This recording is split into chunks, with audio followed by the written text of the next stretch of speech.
So recently a UK anchor from GB News has been complaining after Chandrayaan 3 that India is landing rockets on moon, so please return back our 2.3 billion pounds or so of aid. I would like to congratulate India on landing on the dark side of the moon. I would also like to now invite India to return the £2.3 billion foreign aid money that we sent them between 2016 and 2021.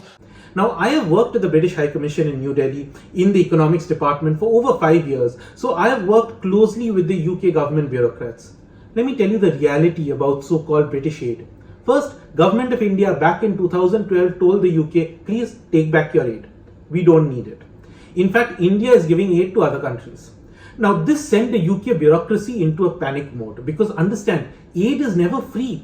Aid buys you influence with the foreign government. It allows you to be in the room where policies are being made. It allows you to be relevant to the country. The UK had a huge department across the world called DFID, Department for International Development. I think now it's merged with their foreign office.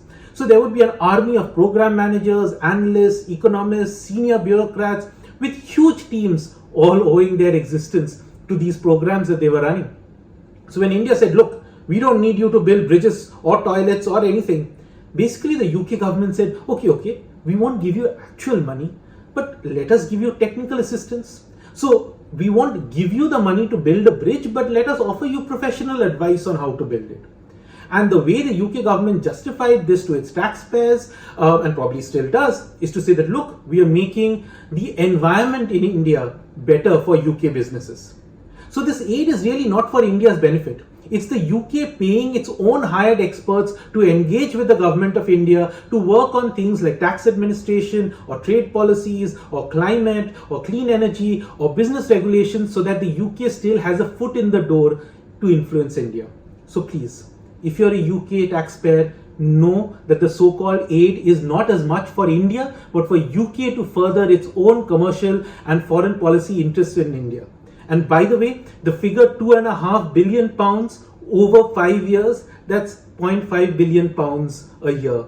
As a country, our central government spends £430 billion every year. So please, curb your enthusiasm. And the day India starts getting strict about even that kind of spending, your government officials will start panicking. And for heaven's sake, please stop lecturing to us about toilets. You haven't sponsored toilets in India.